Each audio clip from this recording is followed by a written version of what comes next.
Brand strategy can make your business go farther, faster. In this video, I'm going to explain what brand strategy is and how it can make your business really grow. Hey everybody, I'm Rob Genovese from Unleash My Beast Brand, where I teach you how to be a brander and build a brand.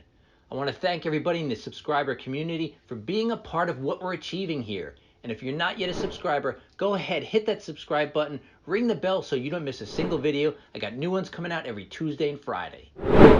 So what the heck is brand strategy anyway? I mean, so many people know they need a brand.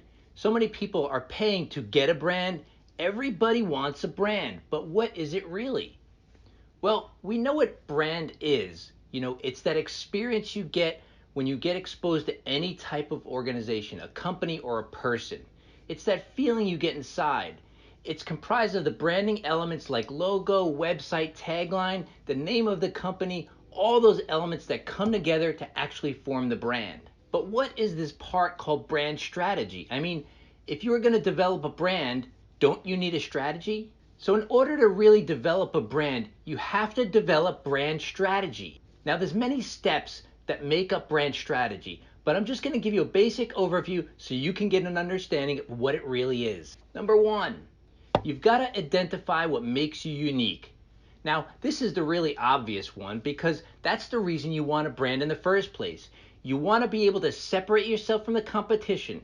You want to be stand out in your industry, and differentiation is where it's at. So how do you identify that uniqueness?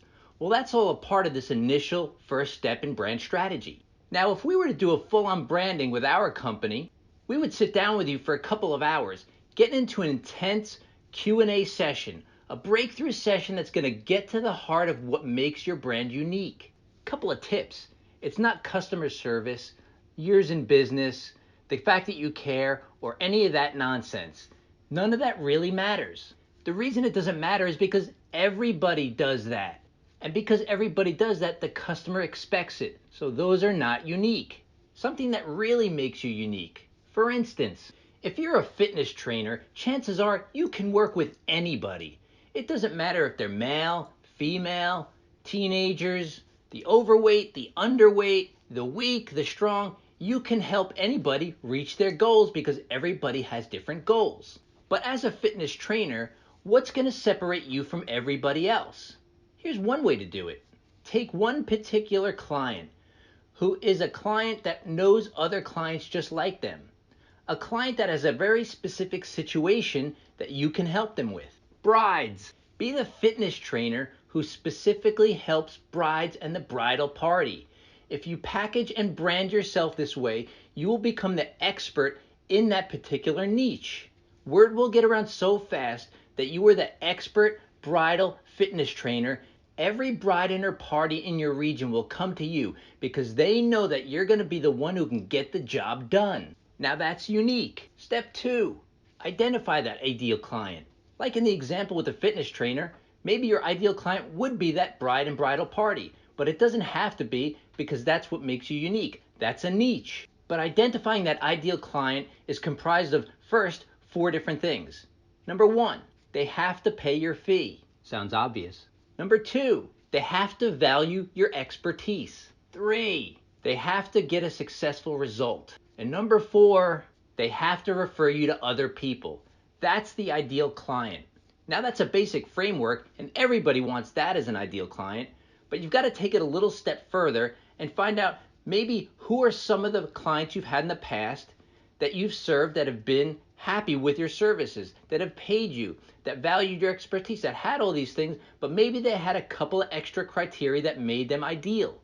It depends on your industry. It depends on who you serve. But when you look back at those dream clients, you can start to see a common thread. But you've got to identify the ideal client. And hey, if you're getting value out of this video, go ahead, hit the like button, pop the questions and comments below. I'd love to hear your thoughts. Number 3, examine the competition. Now, if you've ever worked with our company, we say we make your competition irrelevant, and we do. The way we do that is we package you in such a unique fashion and give you a set of rules to play by that doesn't even make sense for the competition to try and copy because they can't. They can't be you. Not only that, You don't really want to follow the competition because that makes you a follower, and leading brands lead. No, you want to look at the competition so you make sure you don't do anything that blends in with them. Whether it's the copy, the colors, the typeface, the name, nothing should seem like the competition. You want to avoid any confusion or mix-up because you don't want to blend in with them. And number 4, you've got to create a plan to attract the ideal client. That's the name of the game here. We're looking to attract clients. You don't want to be selling every day of your life. As you build your brand day after day, as it strengthens over time, what's happening is you're talking to that ideal client. You're talking their language. In other words, when they hear your message, they're saying, "They're for me." And they get attracted to that. And they're a part of a tribe, and you get to attract that entire tribe. Just by doing what you do, being unique, playing your own game. You write your own rules, you build your own arena, you write your own playbook. You keep steady at the process of building your brand in a cohesive fashion, and you'll attract more and more clients to you. And if you want to learn more about brand strategy, take a look at these videos.